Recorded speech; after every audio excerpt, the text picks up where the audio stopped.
আপনারা রয়েছেন আমাদের সঙ্গে স্বপ্ন ছোঁয়ার কাব্য অনুষ্ঠানে। অনুষ্ঠান প্রচার হচ্ছে ট্রাফিক সম্প্রচার কার্যক্রম বাংলাদেশ বেতার থেকে, পাশাপাশি আমাদের অফিসিয়াল ফেসবুক পেজেও এটি লাইভ সম্প্রচার হচ্ছে। আপনারা আমাদের সঙ্গে যুক্ত রয়েছেন। আমাদের আজকের অনুষ্ঠানের অতিথি ডাক্তার ফাহমিদা মাহবুবা, যিনি আজকে স্বপ্ন ছোঁয়ার কাব্য অনুষ্ঠানে তার জীবনের গল্প আমাদের শোনাচ্ছেন। আবারও স্বাগত ফাহমিদা আপনাকে। আমরা ছিলাম আপনার পড়াশোনার চাপ কিভাবে সামলাতেন, পরিবার ছিল, সেই বিষয়ে কথা বলছিলাম। আপনার প্রথম কর্মস্থল বা চেম্বার খোলার অভিজ্ঞতা কেমন ছিল?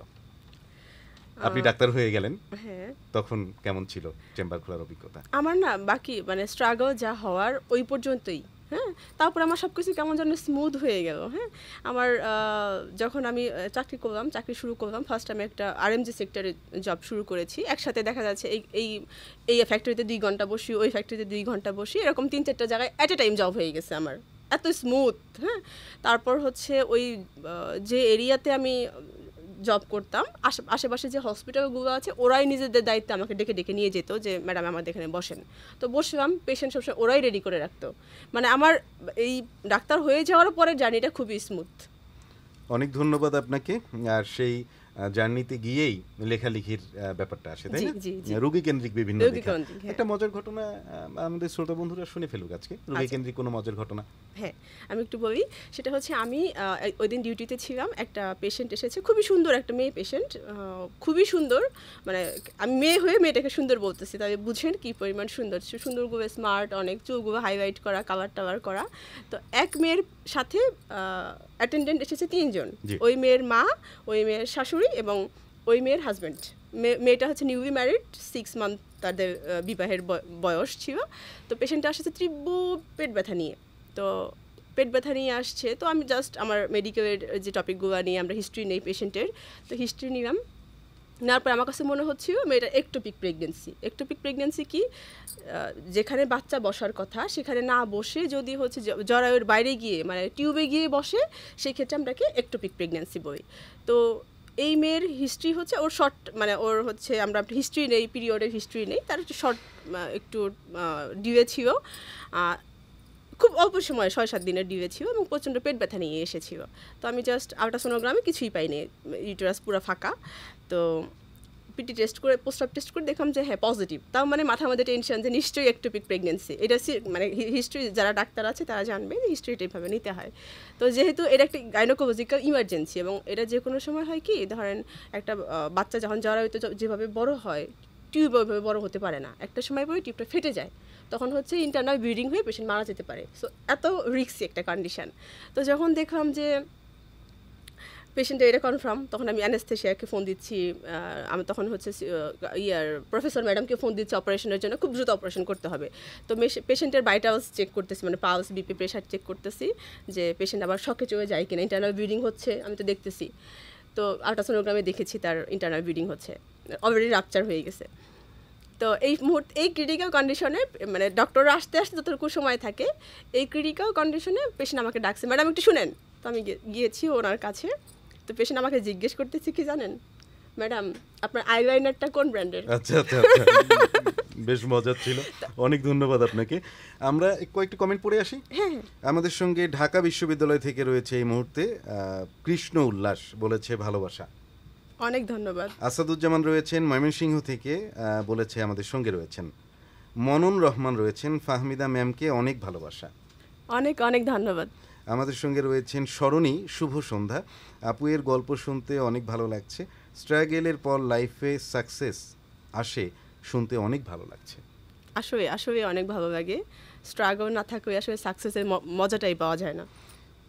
একজন লিখেছেন, যদি বলি ভালোবাসি শিরোনামে গানটি শুনে আমার মনটা একদম কানায় কানায় পূর্ণ হয়ে গেল। অসংখ্য ধন্যবাদ জানাই এত মনোমুগ্ধকর একটি গান উপহার দেওয়ার জন্য। মোহাম্মদ মুখলেসুর রহমান ছোটন, রাজপাড়া, হাজিবাড়ি, পূর্বধলা, নেত্রকোনার বন্ধু। আমাদের সঙ্গে রয়েছেন আমাদের বন্ধু, অনুষ্ঠান নিখুঁতভাবে শোনা যাচ্ছে এবং ঝকঝকে ছবি দেখা যাচ্ছে, সব মিলিয়ে খুব ভালো লাগছে, সাথে আছি, চালিয়ে যান। মুখলেসুর রহমান লিখেছেন, অনেক সুন্দর কমেন্ট।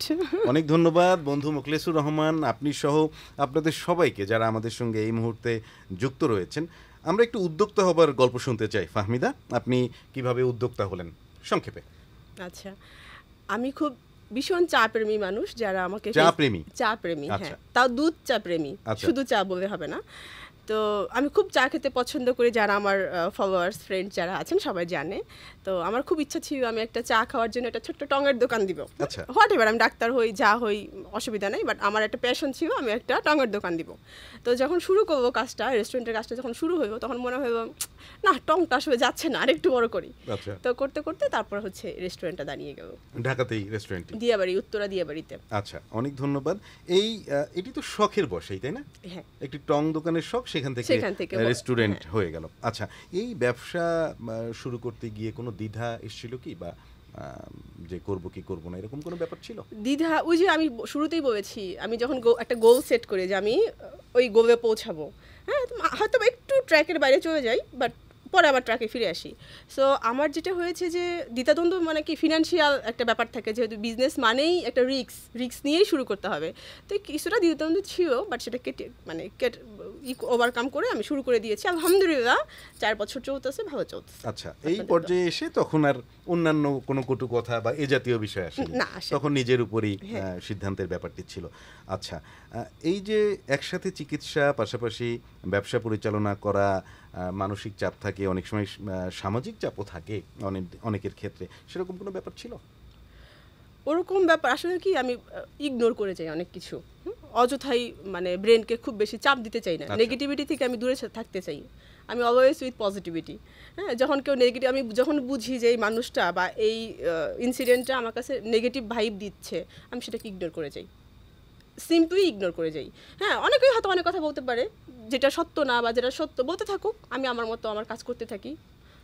একটা রেজাল্ট ভালো হয়ে চাঁদ আকাশে উঠে তো দেখবেই। বাহ, চমৎকার, অত্যন্ত অনুপ্রেরণামূলক এরকম দৃষ্টিভঙ্গি বা চিন্তা। আপনি কখনো ব্যর্থতা কখনো আপনাকে পেয়েছিল আপনার এই জার্নিটাতে? অসংখ্যবার। স্পেশালি আমার মা মারা যাওয়ার পরে আমার লাইফটা আরও বেশি স্ট্রাগলিংয়ের হয়ে যায়। অনেকবার মনে হয়েছে না, আমি আর পারছি না, আমি চাকরি, চেম্বার বা সব কিছু আমি ছেড়ে দিব, আমি একদম ফুললি হাউস ওয়াইফ হয়ে যাবো, আমি নিতে পারছি না। এরকমও হয়েছে অনেকবার। মানে আমার মনেই হয় না যে আমি নর্মাল লাইফটা লিড করতে পারবো। আর একদিকে বাচ্চা ছোট, আবার বাচ্চার স্কুলিং শুরু হয়ে গেল। যতদিন আম্মা ছিলেন আম্মা স্কুলে নিয়ে যেত, ওর বাবা হচ্ছে দেশের বাইরে ছিল। তো সব কিছু মিলিয়ে আমি একা একা এত পেইন আর নেওয়া যাচ্ছিল না। আবার চাকরি 4-5টা করতাম, তো সবগুলো চাকরি মানে মেনটেন করে, চেম্বার মেনটেন করে, বাসায় এসে রান্না করা, বাচ্চার খেয়াল রাখা, হ্যাঁ, এটা টু টাফ। একজন যদি সাপোর্টিভ কেউ না থাকে, ওর বাবাও দেশের বাইরে ছিল, পরে যখন আসার পরে আমার কাছে মনে হয়েছে এখন কিছুটা পারবো। তখন সেই সময়টাও আপনার আত্মবিশ্বাসই আপনাকে সফল করেছে, তাই না? হ্যাঁ। আচ্ছা, আমাদের অনেকেই আমরা লাইফে হোঁচট খাই বা মনে হয় হয়তো থেমে যাচ্ছি, যেমনটি আপনার হয়েছিল। সেখানে কেমন আমাদের মধ্যে দৃঢ়চেতা অনুভূতি রাখা উচিত আপনি মনে করেন সেই এগিয়ে যাওয়ার ক্ষেত্রে? এইটা আসলে ভেতর থেকে আসতে হয়। হ্যাঁ, ধরেন যেটা আমার হয়, আমি যখন মনে হয় যে আমি আর পারছি না, তখন আমি যেহেতু মুসলিম ধর্মের, তো আমি কি করি, আমি একটু নামাজে বসতে যাই। নামাজে বসে একটু কান্নাকাটি করি বা আল্লাহর কাছে আমি বলি যে আমার যা যা কথা একটা মানুষকে বলার চেয়ে আমার কাছে মনে হয় আমার সৃষ্টিকর্তার কাছে বলি, সৃষ্টিকর্তাই এটা আমাকে ভালো সলিউশন দিবেন। তো আমি নামাজে বসে কিছুক্ষণ কান্নাকাটি করার পরে আমার মনটা একদম হালকা হয়ে যায়। তারপর থেকে আমি অন্য মানুষ। মানে আমার কনফিডেন্স যখনই মানে লো হয়ে যায়, আমি জাস্ট সৃষ্টিকর্তার কাছেই কান্নাকাটি করি। তো দেখা যাচ্ছে যে নামাজের পরে বা জানাজ থেকে ওঠার পরে আমার কাছে মনে হচ্ছে যে আমি পারতে হবে।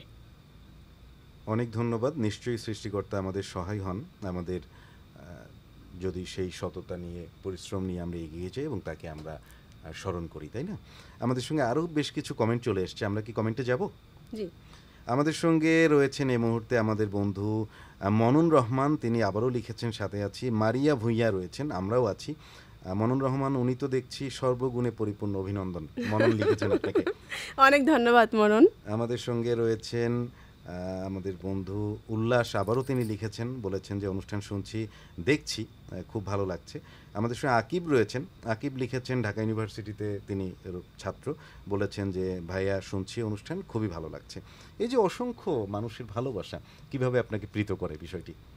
লেখক হিসেবেও বিভিন্ন জায়গায় যান, আপনি জনপ্রিয় লেখেন, গল্প লেখেন, কেমন কাজ করে নিজের মধ্যে? মানে এত কষ্টই তো হয় হচ্ছে ফাইনালি এইটা দেখার জন্যই। হ্যাঁ, দিন শেষে আসলে মানে যখন দেখি যে প্রাপ্তির ঝুঁকি আলহামদুলিল্লাহ অনেক বেশি, তখন সারা দিন বা এত স্ট্রাগল সব কিছুই আমার কাছে সার্থক মনে হয়। অনেক ধন্যবাদ আপনাকে। আমরা আরও কয়েকটি কমেন্ট পড়ে আবার আমরা পরের আলোচনায় যাব। আমাদের সঙ্গে একে কিরণ, খুবই উপভোগ করছি, আমিও আছি। কিরণকে কি বলবেন? ধন্যবাদ দিবেন নিশ্চয়ই। অবশ্যই অবশ্যই ধন্যবাদ পাশে থাকার জন্য। অনেক ধন্যবাদ সবাইকে, বন্ধুরা যারা আমাদের সঙ্গে রয়েছেন। ফাহমিদা, একজন ডাক্তার হিসেবে সমাজের কোন সমস্যাটি আপনাকে নাড়া দেয়? আমাদের মেডিকেল সেক্টরটা মানে অনেক জায়গাতে অনেক র্যাঙ্কিংস আছে, আর সবচেয়ে বড় কথা হচ্ছে কি, মানে আমাদের পেশেন্টরা এত বেশি অসচেতন, মানে বলে বোঝানো যাবে না। স্পেশালি যখন আমরা কোনো পেশেন্টকে কোনো অ্যান্টিবায়োটিক বা কোনো কিছু মানে প্রেসক্রিপশন করি যে এগুলো একটু খাবেন, দেখা যাচ্ছে পেশেন্ট একটু ভালো ফিল করেছে, 3 দিন পরে সে অ্যান্টিবায়োটিকটা অফ করে দেয়। হ্যাঁ, সো এই যে একটা কী বলে এটাকে, এই অসচেতন যে ব্যবহার, এটা এখান থেকে পেশেন্টকে বের হওয়ার যে ওয়ে, এইটাই আমি খুঁজে পাচ্ছি না। আমি চেষ্টা করি আমার ইউটিউব চ্যানেলের মাধ্যমে, আমার কথা বলার মাধ্যমে, আমি যখন পেশেন্টকে দেখি তখন পেশেন্টের সাথে প্রচুর কথা বলি শুধুমাত্র অ্যান্টিবায়োটিক রেজিস্ট্যান্স কমানোর জন্য। বাট আমার বাংলাদেশের জন্য এটা একটা আশঙ্কাজনক অবস্থা হয়ে যাচ্ছে, অ্যান্টিবায়োটিক রেজিস্ট্যান্স। আমরা আশা করব সবাই সচেতন হবেন এবং নিশ্চয়ই সবাই সুস্থ থাকবেন। আমাদেরকে মুখলিসুর রহমান লিখেছেন, কথাগুলো কেটে কেটে আসছে। অনেক ধন্যবাদ। আমরা নিশ্চয়ই ঠিক হয়ে যাবে এমনটা প্রত্যাশা রইল। কর্তৃপক্ষ তারা নিশ্চয়ই শুনছেন। আমাদের সঙ্গে থাকবেন মুখলিসুর রহমান, মনন রহমান। এমন মনোমুগ্ধকর অনুষ্ঠান আরও দেখার অপেক্ষায়। দোয়া করবেন ইনশাল্লাহ। আমাদের সঙ্গে রয়েছেন আমাদের বন্ধু অর্পিতা লিখেছে গাবতলী থেকে, অসাধারণ আয়োজন, খুব ভালো লাগছে, আপুর থেকে অনুপ্রাণিত হলাম, আমিও জীবনে হোঁচট খেয়েছিলাম। হোঁচট খাওয়ার পরেই উঠে দাঁড়ানোটাই জীবন। হ্যাঁ, সো হোঁচট খাবেন, এটাই স্বাভাবিক। আর জীবনে হোঁচট না খেলে আসলে মানে আমি যে সাকসেসটা পেলাম সেটাই মানে এনজয় হবে না। সো হোঁচট খাওয়াটা আসলে এটা একটা আশীর্বাদ, এটাকে আশীর্বাদ হিসাবে নিতে হবে। সামনের পথ আরও অনেক স্মুথ হবে। দোয়া রইল আপনার জন্য। আমাদের সঙ্গে তানিয়া সুলতানা রয়েছেন। বাহ, চমৎকার একটি প্রশংসনীয় উদ্যোগ। অনেক ধন্যবাদ তানিয়া সুলতানা আমাদের সঙ্গে থাকার জন্য। আপনার জন্য শুভকামনা। আপনি কিভাবে স্বাস্থ্যসেবাকে সাধারণ মানুষের কাছে সহজলভ্য করে তুলতে চেয়েছেন? এটা তো আমার একক প্রচেষ্টায় পসিবল না, তবে আমি চেষ্টা করি আমি আমার সারাউন্ডিংসটাকে একটু ইজি রাখার জন্য। আর আমি মানে সব জায়গায় যখনই আমার মানুষ কিছু বেশি হয়, 8-10 জন মানুষ হই, আমি শুরুই করি স্বাস্থ্য নিয়ে কথা বলতে। যেহেতু আমি লেখক হিসেবে অনেক জায়গায় আমাকে যেতে হয়, অনেক কথা বলতে হয়, তো আমার সব সময় একটাই কথা থাকে অ্যান্টিবায়োটিকের ব্যাপারে, যেটা আমি অলরেডি বলেছি। আর যারা গর্ভবতী মায়েদের ব্যাপারে আমার বেশ কিছু উপদেশ থাকে। আমাদের মায়েরাও অনেক অসচেতন, খাওয়া দাওয়া নিয়েও অসচেতন, ওষুধপত্র মানে খাওয়া নিয়েও তারা যথেষ্ট অসচেতন, মনে হয়ে খায়, মনে না হয়ে খায় না। হ্যাঁ, সো এইটাকে সহজলভ্য করতে গেলে একটা যৌথ উদ্যোগ লাগবে। মানে শুধু আমি একা বন্যা বা একা ফাহমিদা সম্ভব না।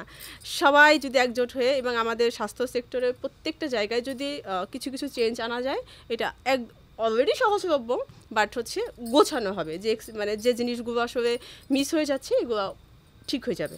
আপনি চিকিৎসক, আপনি উদ্যোক্তা, আপনি লেখক, বহুমাত্রিক কার্যক্রম রয়েছে আপনার যাপিত জীবনের বাঁকে বাঁকে। এর মাঝে যখন কিছুটা অবসর মেলে, কি করতে ভালো লাগে? আমি খুব গাছপ্রেমী। আমি বাসায় বা আমার ছাদে বা আমার বারান্দায় আমি গাছ লাগিয়েছি প্রচুর। সো অবসর সময়টাতে আমি গাছ নিয়ে থাকি। কি ফুল আপনার প্রিয়? ফুলের চাইতে আমার ইনডোর প্ল্যান্ট বেশি পছন্দ। মানে বিভিন্ন ধরনের গাছ আছে, এবং ফুলের কথা বললে আমার বাগান বিলাস খুব পছন্দর। বিভিন্ন কালারের বাগান বিলাস আমার কালেকশনে আছে, বাকি সময় আমি ওদের দিই। এখন আপনার পরিবারে কে কে আছেন? আমার 2 কন্যা আর আমার হাজব্যান্ড। তারা, কন্যারা কিসে পড়ে? আমার বড় কন্যা এসএসসি পরীক্ষা দিচ্ছে, সবাই দোয়া করবেন। আর ছোট কন্যা এবার 1-এ পড়ে। বাহ, অনেক ধন্যবাদ। তাদের জন্য আমাদের শুভকামনা, এবং নিশ্চয়ই তারা আপনার মতোই অনুকরণীয় মানুষে পরিণত হবেন। আমরা আর কিছু কমেন্টে যাই। আমাদের সঙ্গে রয়েছেন বীরেন রায় ঠাকুরগাঁও থেকে, আমাদের সঙ্গে রয়েছেন, দেখছেন, খুব ভালো লাগছে বলেছেন। আমাদের সঙ্গে রয়েছেন আরও অনেক বন্ধুরা। আমাদের সঙ্গে রয়েছেন মনন রহমান, আবার লিখেছেন, এমন গল্পের জন্য জীবনে পজিটিভ অনুপ্রেরণা পাওয়া যায়। কি বলবেন মনন? আজকে অনেক লিখেছেন। হ্যাঁ, অনেক অনেক ধন্যবাদ মনন রহমান।